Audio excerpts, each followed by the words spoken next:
Avengers! Assemble.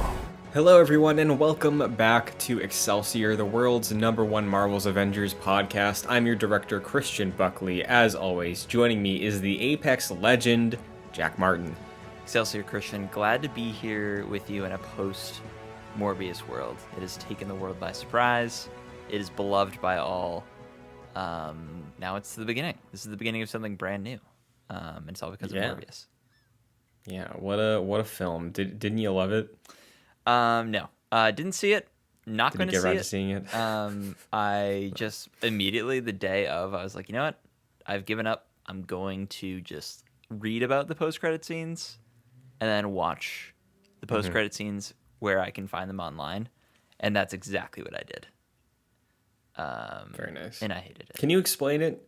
If you're worried about Morbius spoilers, skip a minute ahead, but I didn't bother. I accrued some information kind of from TikTok, but what happened? So you don't mind me spoiling this? Nah. Okay. Again, if people are worried about Morbius spoilers, I'm sure if you were worried, you probably saw it by now.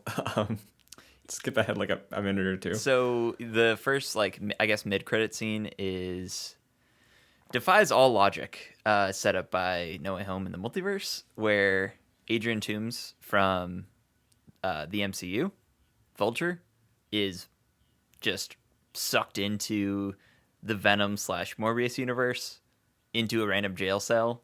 And I think the quote was, "I hope the food is better in this joint." And he's released from prison because everyone's like, oh, you have no clue who this dude is. And then it's presumed he goes off and becomes the Vulture in this universe. And that's kind of confirmed with the final post-credit scene where he has...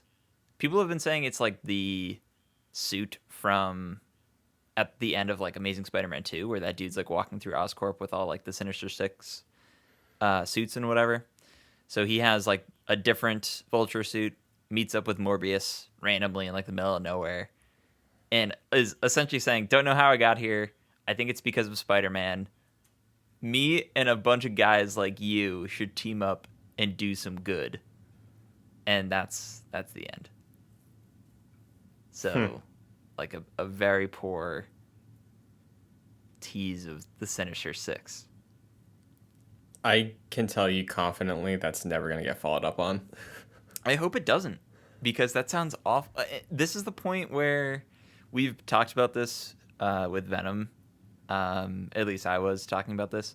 I don't want a world that we live in where Sony movies are negatively impacting the MCU. And the fact that they've taken a character who's from the MCU, despite it being a Sony produced movie, who is excellent in those movies, and had him in 2 really terrible scenes in the Sonyverse, and them setting up that he's going to continue solely in the Sonyverse. Man, that sucks. That got me really disappointed. Well, we'll just have to wait until the day where it all crumbles, or you know what? Maybe it's all good. Maybe they work it out. They could. I have no faith they do that. I think this is one of the worst reviewed Marvel movies in quite some time. Damn. So, yeah, little to no faith in the Sonyverse. Well, we'll see what the next Sonyverse installment brings when we get it. But we also have another... I was going to say another disappointing thing, but this is something cool in the game this week, I think. Outside of the Riskaya Protocol's continuing in Fury's report, we also have a recap of Double XP being back this weekend. And a few other things we'll get to, but the big shining jewel, the Master Emerald, if you will... I say this coming out of the Sonic the Hedgehog movie. We got a new MCU suit, Jack. What is it? We do. They keep on rolling. This is Iron Man's Avengers Infinity War skin. Looks great. I kind of think this is better than the Endgame skin. I agree. So I don't regret getting the Endgame skin for Iron Man, but this one's pretty great. I love in Infinity War just the nanotech throughout that movie. It looks really cool, and the fact that I think this is the peak of him sort of perfecting the technology behind the suit, where he's pulling his the string on a sweatshirt, and like his suit just comes out from underneath his sweatshirt, um, with the thing he had installed in his chest. I don't know. It's really cool. I think this suit looks really sleek, and it's nice that this is in the game. Yeah, I am not an Iron Man player at all, but I do think this is a great addition to the Hall of Armor for Tony in the game.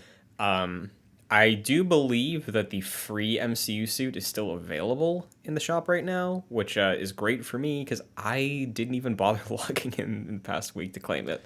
Yeah, I don't think we talked about that last episode. It was like in between our recording and our upload, but yeah, I think you're right. the Yeah. Iron Man 1 skin was completely free, and I think like what you mentioned is potentially still free. So, I mean, that's really cool. Giving away honestly like one of the best MCU skins they've released so far for free. Pretty soon afterwards as well. That's cool. Yeah, so we'll see what the future holds for more free MCU suits, if that happens at all. But there is also still the Dark World Thor in the shop. If you have missed out on that one, that is still there. There's a new shipment because we got a new month, and it's not an MCU suit. It is a Hawkeye outfit that I swear I had to correct myself because I wrote down end of time because I was convinced that's what it was in the tweet. And then I checked it and its time runs out. Either way, it's not looking good for Hawkeye. No. This is probably the worst shipment skin I've seen. Yeah, it's not good. It's not great. Why did they say only 8 months to save the world? Is that like a reference to the comics? It has to be because if the run is called Time Runs Out, you imagine there's a doomsday clock going, Yeah. right? Uh-huh.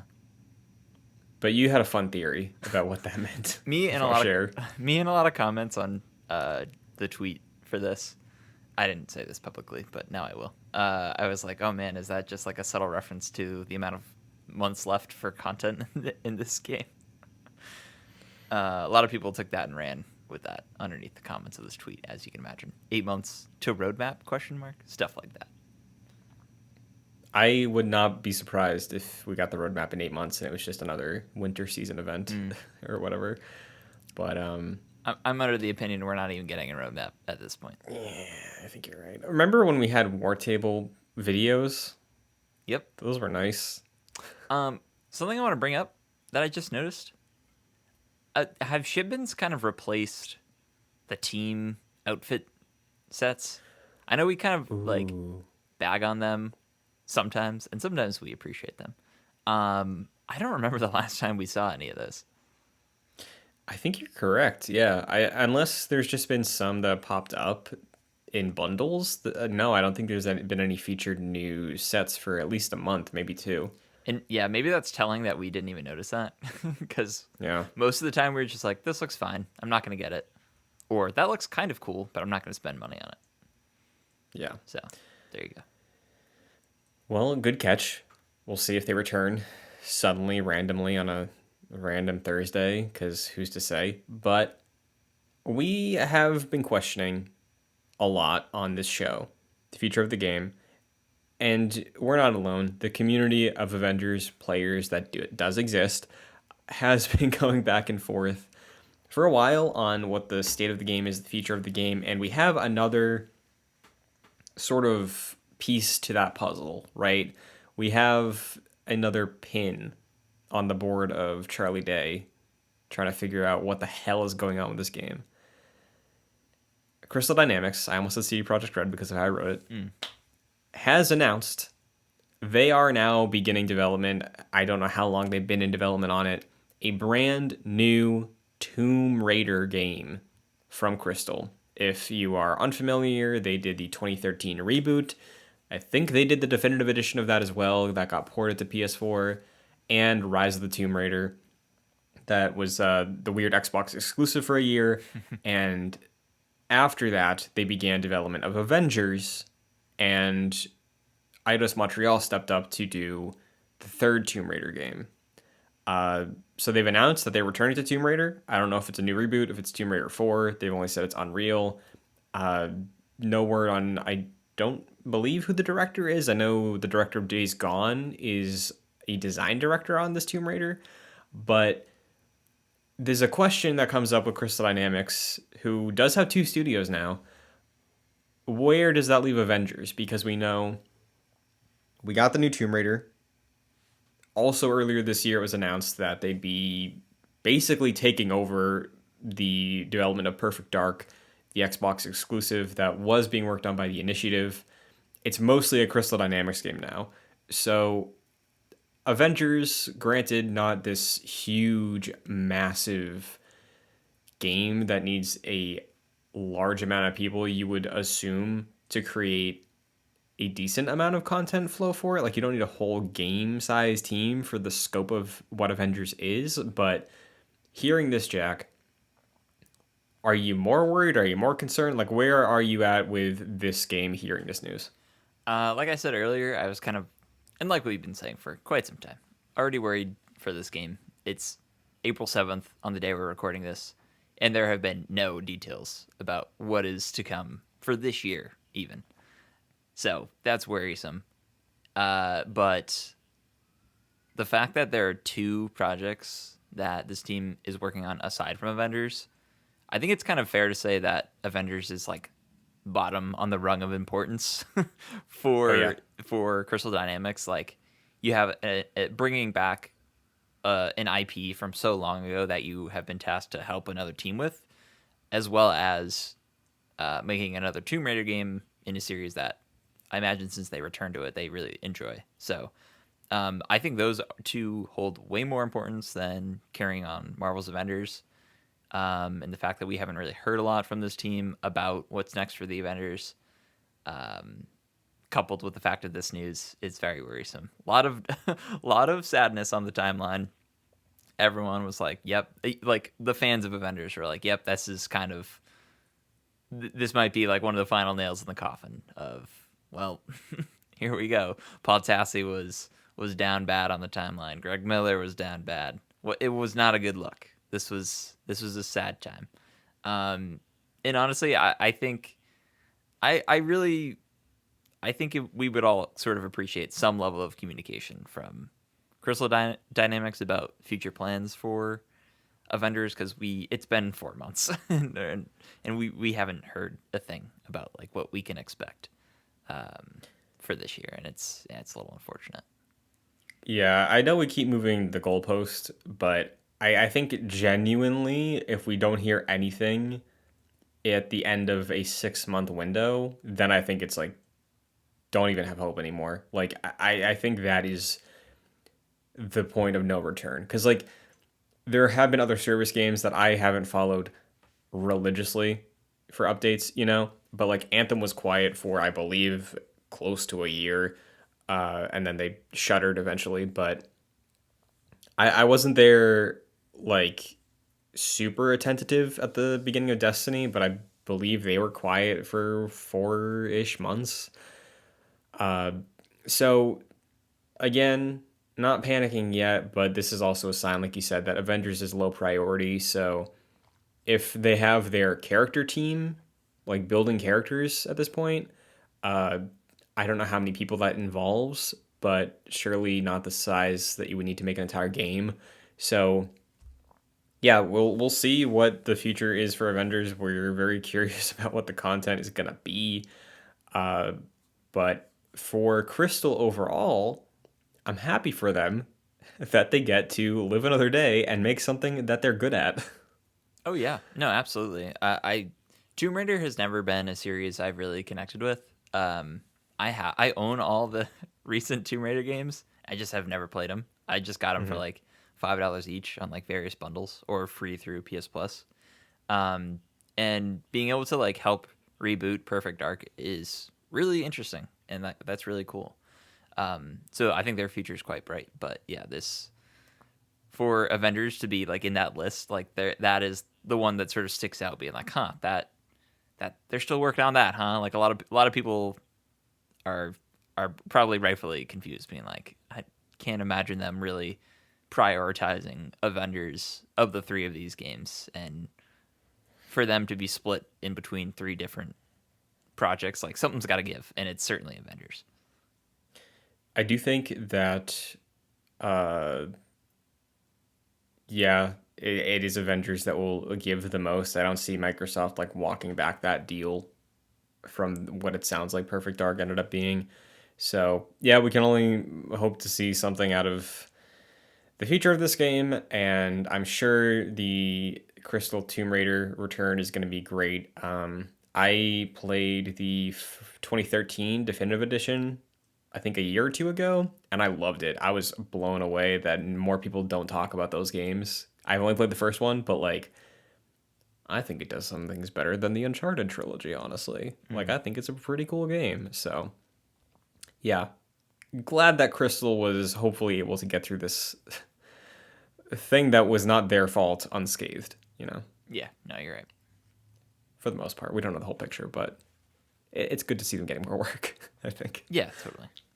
I mean, they're a very talented studio, and like what you alluded to, like I think a lot of the blame for this game, like structurally, is for Square Enix. Like anytime you get a developer that is really great at making single player games, then you have them make a live service multiplayer game. Like most like it was not their first choice. Yeah. And it's this was most likely the publisher's fault in that case being Square Enix. So I think that's if you've got to blame anyone, it's probably Square. Mm-hmm. And then they threw Crystal under the bus, of course. Yep. Well, that's it for Avengers. So, meanwhile, there are some things going on in the Marvel Universe worthy of discussion. The first one, we led with Morbius, Jack. We're coming back to it. 90 million at the worldwide box office as of today, according to not Watch Mojo, Box Office Mojo. I think it opened with what, a 40 million, 39 million domestic weekend? Yeah, the domestic weekend was like 39, and I believe Sony had its projections around there. I don't think the opening weekend was like very. It was just kind of like flat. It was like, yeah, we expected it to do this much, and it kind of did. I think that's what the read domestically at least was on this one. Yeah. And I don't imagine this movie having long legs. In fact, I expect it to be demolished this week by Sonic. Um, and the word of mouth around Morbius has not been good. So I will not be surprised if it like is not even in top 5 next week because from all accounts this movie is abysmal. So Yeah. It sounds horrible. I've listened to reviews. I've just listened to the plot. Like Kind of Funny did their Morbius interview, and they just like go through the plot of that. I will never watch that movie, most likely. I've heard the plot of that movie through second-hand sources, so like I don't really need to ever see yeah, this. I saw interviews with the director as well, and the director was just like answering questions like, "Oh, the interview was like, oh, I really love like some of your movies. Like, what this feels different for you?" And the answer was like, "Basically, it is what it is, man. Like that's just how it worked out." Yeah. So, yeah, I don't need this in my life. So, what's your expectation for where it rests box office wise? Like, is this breaking half a bill, or what do you think? Oh, I don't know. I'm not a big box office guy, so I can't really say confidently. I don't think anyone really expected this to do like Venom numbers because there was attachment to the character before the movie came out. Much less so with Morbius, so I think it'll definitely be below Venom. But that's kind of a softball answer. I don't really know. I'm not the best like box office projections guy. I'm going to guess 300 mil, Okay.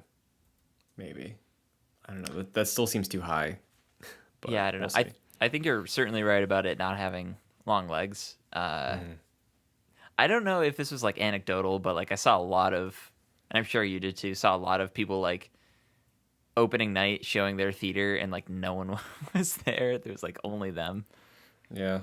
So yeah. Plus, we got some heavy hitters coming up too, right? Like the Northman. I feel like I think that's gonna have a better opening weekend than Morbius did. Honestly, Yeah, good. big budget. Sure. So, Yeah. well, surely the thing that's going to have the biggest opening weekend in the near future is Doctor Strange and the Multiverse of Madness, because tickets went on sale and the pre-sale is faster and bigger than anything else that's come out this year so far. Have you purchased your tickets yet? I did. My friend texted me the night before, being like, "Hey, you getting Doctor Strange tickets?" And I was like, "Man, forgot about that." And it's in a month. Um, and yeah, I did end up getting a single ticket. This is the first time I'm going to an opening weekend by myself. Oh wow. I like going to the movies by myself, so that'll be fine. But usually I just go like on a Sunday and see like a random movie. But yeah, this will be an interesting experience. I kind of needed to get it out of the way on a Thursday, the Thursday of opening day, because that weekend is like my friend's birthday. I'm going to a concert that weekend. It's not a good weekend to see the movie for me, so I just kind of need to get it out of the way. So I did secure it at my local theater. How about you? Yes, I got tickets, local theater, opening day, earlier in the day, which I appreciate for pandemic era openings. And what's fun though is my old roommate Matt. Since COVID began, was like, "Hey, give me the list. I'm gonna get caught up on the MCU," and he did everything. He very recently caught up. I think he just watched. He saw Spider-Man in theaters, but he just watched Shang-Chi and Eternals recently, so he's good. And he was like, "Buy us tickets," and like, it's my first day one Marvel thing. Can't wait for it. So Oh, sweet. very excited for that experience, just from somebody who is very new to it, but experienced at this point. That's gonna be fun. Yeah, no, that's really cool. Yeah, I feel like really any time is a good time to start, and I feel like a lot of people did that just because. Sorry, just because mostly everything is on Disney Plus, and it's just so easy to do it. So, yeah, good for him. That should be a really fun time. And really forgot how hyped people were for this movie. Like tickets were sold out very quickly, Yeah, just because of the marketing for this movie and the potential for what we could see in this movie. As a reminder, I have everything muted yeah, about this movie, so I forgot that tickets were even going on sale. for sure. So yeah, this should be a really big one. Yeah, I completely forgot it is exactly a month from yesterday as a recording. I want it to be excited because I really like Doctor Strange. I like Benedict Cumberbatch. I love Sam Raimi, and I just hope it all comes together the best way it can. So I'm looking forward to it. Absolutely, I'm sure it's gonna have shattering box office success that weekend. But Oh, yeah. real quick. Speaking of Sam Raimi, did you see that quote that someone asked him like, "Hey, would you ever want to do a Spider-Man 4?" I did. Tell everybody what he said, Jack. So I'm sure this is probably like hyped up and maybe misquoted a little bit. But the gist of it was someone asked him if he would be interested in doing a Spider-Man 4 with Tobey Maguire.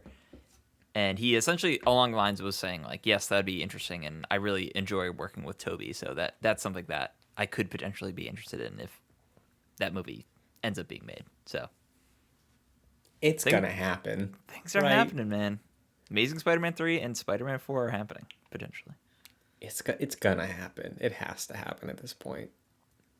You Yeah, I know? mean, I think that's what people want. I think people would be able to live in a world with multiple different Spider-Man in like multiple different franchises. Yeah, because one, they proved it with Batman already. Two, No Way Home broke everything, like in terms of rules. So like, yeah, do whatever the hell you want.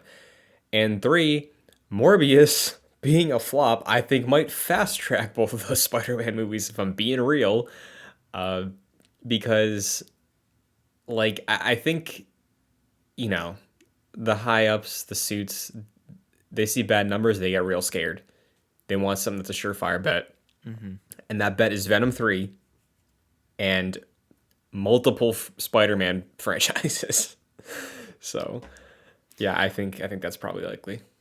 Yeah, no, yeah, I don't want to get my hopes up, but I think it is possible. Here's the direct quote.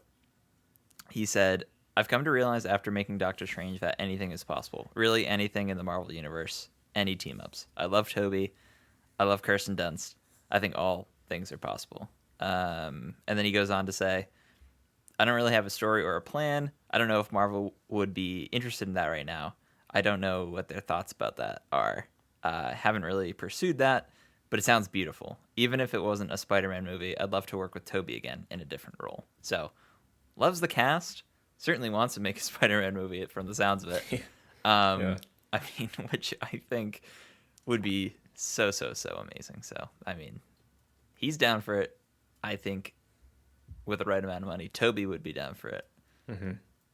So, I think it could happen. Please God. One day. What a world that would be. Hey, this summer we have Spider-Man 4. Next summer it's Amazing Spider-Man 3. The next summer it's Tom Holland in another movie again. Like, Yeah, dude. what? Oh boy. You know, I would really love to see, because I imagine the Toby movie would be in, like, not tied to the MCU, right? So I would love if, because it seems like we're a ways out from this happening with the MCU. I'd love if, because Toby is older, we could see Spider-Man 4 be where we get our first live action Miles Morales. Ooh. And he acts as a mentor. Like, obviously, we're not going to kill Toby in Spider-Man 4, right? No. But yeah, just do like Spider-Man PS4. Like, that relationship he has with Miles as like the older brother, more of a father figure maybe because of his age. But like, yeah, I think that'd be really great to use that established Spider-Man that everybody loves to introduce Miles Morales to live action. I think it's a great idea. Make it happen, Sony. Yep. Anyway, speaking of things happening no time soon or very soon, Thor is now the record breaker for the shortest amount of time between getting our first trailer and the movie releasing. Because it's just, what, 2 months away at this point, Love and Thunder? That's right. Yep. I don't think there's a reason to be worried or anything. It's just we've been all preoccupied with Doctor Strange that I feel like it's only recently been like, hey, where's the Thor trailer? Yeah, I've seen a lot of people throw stink about this, which I think is really funny. I'm a no trailer kind of guy. Yeah. If I could do the one to Maximoff and say no more trailers, I certainly would. Not realistic, of course. I'm not a mutant. But I think the reason why we're not seeing this is because we live in a different time in the MCU now. There are like 1,000 projects happening right now, and I think if Thor is going to be a huge movie, and I think if they'd started the marketing around the time right now, with Doctor Strange like very closely coming up, it would just kind of step on its toes a little bit, and Ms. Marvel as well. So like, there's just so much happening. I think in the next week or two we'll get something, but like there's no real good time to release a trailer. Yeah, I think you're right. I know it's not what people want to hear, but I think the MCU has reached a point, like you said, where it is going to be so continuous that we're going to see shorter windows probably between the marketing of something and the next thing, because they do this in comics all the time, more heavily use the movies that are releasing to promote the next thing. That's what happened with Spider-Man, right? Like, we got our Doctor Strange first trailer at the end of No Way Home. I don't think they're going to do that for Thor, but they could, right? Well, Thor's July, right? So that's 3 months away. They could put that trailer at the end of Doctor Strange, honestly. Yeah, I think that might be cutting it close. Sure. Like, I think we'll probably get like a standalone trailer within the next, honestly, like 2 weeks.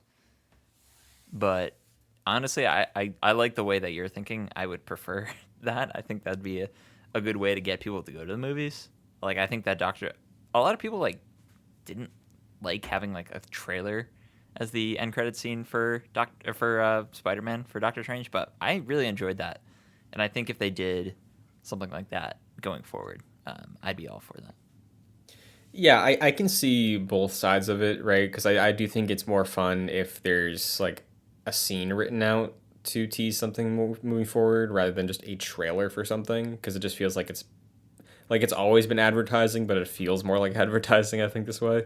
Sure. But yeah, I think we're in store for something good out of Thor soon. Because I saw they also began their press tour, so Yes. gonna be getting something soon. People saw the image of Taika Waititi, Chris Hemsworth, and I'm forgetting the actress's Tessa name. Thompson. Yes, Tessa Thompson. They like posed for a shot, just saying like, "Hey, we're on the promo tour now," and they were holding up their hands in like different ways, and people were like, we're at the point now where a lot of Marvel fans are like, "Where's this trailer?" And they read into like their hand signs, and it looked like it said a date in April. And like, is that when the trailer's coming out? I think that's really funny. If that comes true, then good for you. But if it doesn't, I think that's really funny. We're at the desperation stage, I guess, for this trailer. Yeah. So, last question: do you think the Guardians will be in that trailer?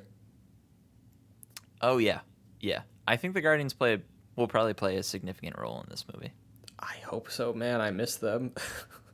I think it'd be really great if we get like a Guardians 2.5 in this movie, and then we hmm get a nice closeout with Guardians 3. Man, that's gonna be a sad movie. I know. Well, it's been great as a Guardians fan, honestly, because Infinity War was Mm, kind of their movie, yep. and then I don't know what their role is going to be in Thor 4, but we also have the holiday special later this year, and then we round it out in 2023. So great time. Oh yeah. Well, speaking of great times, I had a great time this morning when I watched Moon Knight episode 2. We have reached the point where we discuss the latest from the Oscar Isaac series on Disney Plus. Spoiler-free thoughts out the gate. Jack, what did you think of this episode? I enjoyed it. Maybe not as much as the first episode. I have difficulty thinking and talking about the Disney Plus shows. I think this episode sort of proves to me that this falls in line with some of the other shows that just sort of feel like long extended movies cut up into 6 different parts. Like I can see this episode being like cut up into like the 20-minute part of a movie that followed the cut up 20-minute part of the first episode. So I enjoyed it. We got to see a little bit more of both sides of Stephen Grant's character, which I enjoyed. There's a lot of exposition that there were parts where I kind of had to rewind. And I was like, oh man, we were kind of just hit with a lot of exposition at this point. But a new character in Mark's wife that I really enjoy. So there was a lot to like about this episode. I think so far this show is just kind of good for me and is not anything more or anything less. But I've enjoyed it for the most part so far. But what about you? Yeah, so I think episode 1 is really great outside of the chase scene. This episode, I think, builds off that in a way that I really enjoyed in terms of the way we follow up with Steven and his impressions on everything that's happening and perspective on the world, which was my favorite part of episode 1. So seeing that here and him stepping up a little bit, I like.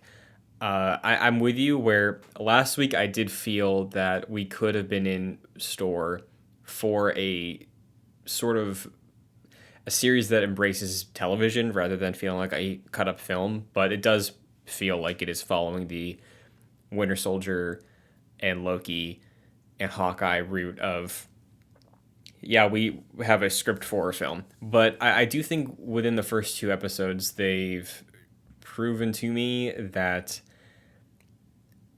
at least like they're at least it feels like they're trying a little more with the split upness of it all, where I do think Falcon and Loki and Hawkeye kind of really did feel like, hey, we're just pausing where we are and we'll pick up next time, because episode 1 ends and we leave off on that cliffhanger. Episode 2, Steven resets essentially at the beginning, and then we get to see him uncover the events that happened the way he did in the first episode, just abridged. And then at the end of this episode, it is a tease for where we're going next week. So, like, I think maybe it's just Marvel Studios is learning a bit better of how to format their 6 episode limited series structures. But I do think the first 2 episodes so far have given a good impression that I'll enjoy the rest of the show. Because we got 4 episodes left. That's surprising to think about, where it feels like we've covered so much ground already.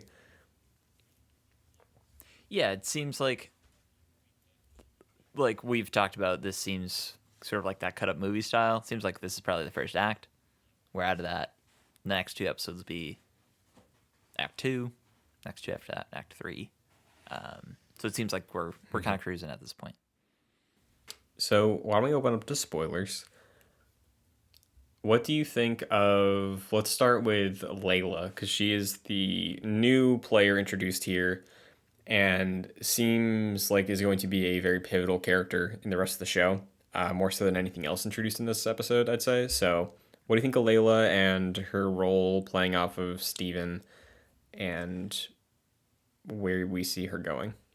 I think she so far is one of my favorite elements of the show, and I think my favorite part of this episode was the dynamic between Steven and Layla, where like instantly he's like, "Oh wow, I'm in love with you." It's like obviously, for Steven, like he doesn't really talk to a lot of people, but also in the back of his mind, like he had a relationship with her as Mark, so like that's there somewhere like deep in his subconscious. So I really thought that worked a lot for me. And like the interplay of them being like, she was like, let's sign the divorce papers, and he was like, I would never divorce you. Yeah.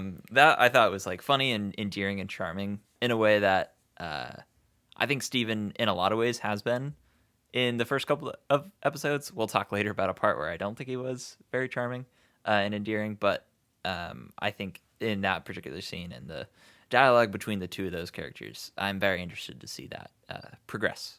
So yeah, liked her a lot. What about you? Yeah, I was hit by that scene they had in his apartment, right? Where just I like how long we were able to stew on that dynamic, because like it was not rushed at all. It felt like it was like 4 minutes maybe of just them going back and forth and her like seeing and trying to figure out what was going on.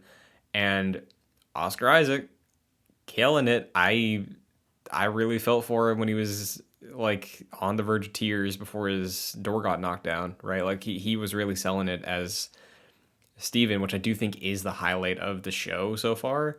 And Layla's right next to him because I really did like what she brought, and hopefully can act as sort of a balance for developing both Mark and Steven as the show continues. Because I do like the solo Mark and Steven conversations that we've gotten so far, but adding Layla to the mix, I think, adds a grounding point that is probably going to help with the progress of maybe getting the two of them to be on better terms, you know? Yeah, and that's an interesting point considering I'm forgetting the Egyptian god. Khonshu. Yes, because we learned that Khonshu is like pretty much an antagonistic force. Like he's using Mark as a vessel or an avatar to enact his will, and he's Mark is kind of like subjugated in the fact that if he doesn't do it, then Khonshu will just take over Layla. So he's kind of like forced into doing Khonshu's bidding. So I think what you mentioned of the fact of Layla trying to get Mark and Steven to sort of cooperate more against the sort of antagonistic force of Khonshu, I think is will hopefully play out to be a pretty interesting dynamic. Yeah, because they do a good job, I think, with this episode following up with the tension between the two of them, because we get way more conversation and in play between Mark and Steven than we did in the first episode. And I think they develop it in an interesting way. And where we leave off with sort of the roles being reversed, it seems like not permanent, but like we're with Mark now for at least an episode or two. I think it's going to allow us to have a better perspective on the differences, because for the most part, we've done the cutaway, which I really like. I really do love how they've handled action, and I'm talking like fights, right? Because the car chase was really bad. But uh, following Steven so thoroughly that we miss out on the Mark stuff, and now I think it will be interesting to see Steven maybe act as Mark's conscience the way that in the first two episodes Mark acted as Steven's fists, you know? Yeah, that's a good point. And I really liked the scene of Steven like sort of being sent into the background and him explaining like how it's like a really bad place to be. And like you really feel for Steven. At no point so far have I felt for Mark, especially now where he seems and like Unhinged. I'm sure that yeah, and I think that will certainly change going forward. But yeah, it certainly are am feeling for Steven. Could you? I saw this going around and I couldn't pin it down. I thought I heard this during the episode, and I was like, no, they wouldn't do that. But did we get the first MCU F bomb in that scene? I don't think so. Okay, I thought not, but some people were saying like, oh, that we got it there. Like you can. There's a point where it sounds like maybe he says it, but I don't know. I feel like they wouldn't do that. I I watched it hours ago. I can't even think about a point where I thought I heard it. It was when Mark was telling Steven to shut up, and he was like smashing the glass. Oh, maybe. I don't know. I would doubt it. I don't think they would. Maybe they would bury it in a show like this and be like, "See, we did it. Fine." But like, yeah, I'm not sure. I'll have to go back and check that out again. But I think the character means to say it, but like he Flark. doesn't. Yeah, or like he says it and it's covered up by like the sound of it's when he's like stomping the Yeah. glass, and I think it's covered up by that. So I think the character probably does say it, but for like the rating system, like you don't hear it because they don't want you to hear it. Right. Another thing in that scene, though, that I do think I like a lot, and I like even more earlier in the episode, is we get to see more of Khonshu up close, and I love the way they do the reveal in this episode with the hallway and the lights and everything. Yeah, I think it's clear that the CG budget went into that thing because I think Khonshu looks really good, and I just think it's a great design, honestly. Like I think it very easily could have been over designed, but it's just like a very simple, creepy element that's haunting this character that we're following that I liked a lot. And obviously it was presented in a very tropey horror-y way, but I was into it personally. no, I liked it. Definitely liked it. You'd sort of expect that stuff to look bad, but for the most part, so far, it's looked good. I think there's one point in the last episode, very briefly, doesn't even it's not even worth mentioning, but like it that looked bad. But right now, I think this episode they like really did a close up on him, and he looked good. Yeah, definitely. Another thing that I think is worth picking your brain about is this is the second time so far that the show has made a very unique, interesting choice that I really love, but I think it's a choice that was inspired by budget constraints. Oh, And I'm talking yeah, about the invisible fight scene. that's exactly what I thought when they were doing that. Because I loved it. I really did like that for like how it's servicing how the public views this guy because it's Steven under the mask and Steven feels like he's being viewed as this like freak. And when Moon Knight takes over and runs away and like we get to see the actual fight like more continuously, not like when we get the flashes of Steven. I think it worked well for how they're presenting both these characters visually, and I do like the concept of Steven just flailing around, fighting nothing and getting beaten up, and everyone's like, dude, what is wrong with you? Like, what's going on? Again, very cool, unique choice, the way that I loved the cutting from Steven consciousness gaps in the first episode, but I think both of these things were probably inspired by the budget, right? Yeah, I think the the first episode's choices were more purposeful. Sure. In terms of like that was more for the audience, and yes, probably for the budget, but I think that served a purpose more than this. Well, this obviously does too, but that was the first thing I thought of when he's fighting an invisible thing. I'm like, oh well, they don't want to animate it.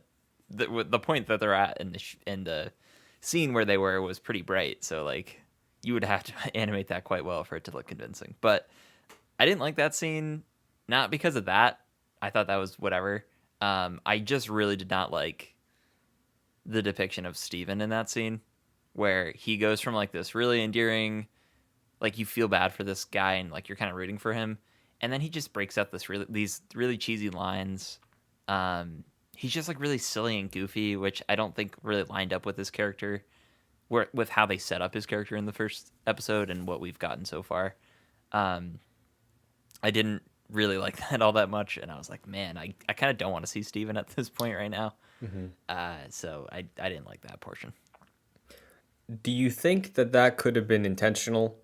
The way that last week we talked about how the British accent being bad might be on purpose because it is Steven is the identity that's like falsified, is like the running theory, because it seems like Mark has been operating as the person for a long time. Uh, like, I totally believe that Stephen Grant thinks all that stuff sounds really cool and he's doing it to hype himself up, but it's just goofy. Like, I would buy that like a shy, introverted person would start spewing stuff like that to try and boost confidence in a fight, right? Like, I could see that character do those things. Like, yeah, it's out of the norm of what we've seen them do, but like I don't think Steven's gonna be like the strong silent type if he's trying to fight somebody, you know? No, I would expect him to be more like, oh, I shouldn't be here. I shouldn't be in this situation. I get that the suit would give him like more strength and more ability to be like focused in the fight, but I think you're right. But it comes off really goofy and sort of over the top to me. Sure. And it just kind of it feels really different from what we had seen before in both of the episodes. So, and to the point where I was really annoyed with Steven's character leading up to that, because there were like a good 5 chances before that where Mark was like, "Give me control," and I think that went on for a little too long. Like maybe like, I feel like that went on for like several beats too long, and it got me annoyed with the character. It's like, like you're in a situation where you need to protect Layla, and you're purposely not, and that annoyed me. Yeah, I mean, I could see also the motivate. Like, I get the motivation of when he's eating with Ethan Hawke, like not doing it because he still thinks that Mark's a murderer, and then once he gets the added perspective, like it's like he's sort of struggling with it, and then when Layla shows up, he eventually does it. So I think that maybe that could be another instance of what we talked about with Layla before, as like being a gateway to getting to Steven to have a character progression. Because like maybe he's braving up to try and defend her as well because he hasn't really fought for anybody before. But yeah, I think the nature of having this was a 50-minute episode of what probably could have been 20 minutes in a movie, like we've talked about before with these shows, like some things might feel more drawn out than they might need to be. So I can see that for sure, what you're saying. Yeah. And immediately before that, I'm still on the boat of this villain is going to be someone I forget instantly after this show. Like they do a long way of trying to like have us sympathize with them being like a cult or whatever, but it just does not land for me. And I honestly don't even remember the character's name.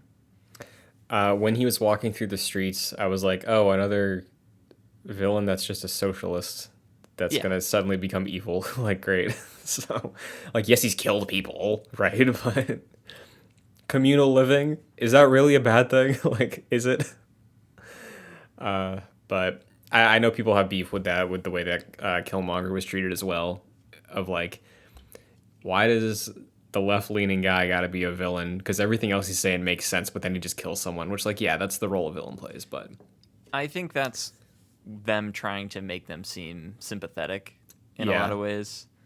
And I don't know that I don't think they do a really good job with that Yeah, with this instance of the character. it's not the first time they've done it, No. right? Like like Tombs also I think is another great example Hmm. of I'm nodding and agreeing to everything this man says. I don't even know if he committed any crimes in Spider-Man. Like yes, he stole, but oh man, yeah, Yeah, I think those examples that you said were a lot better than what we yeah, have so for far with sure. this character.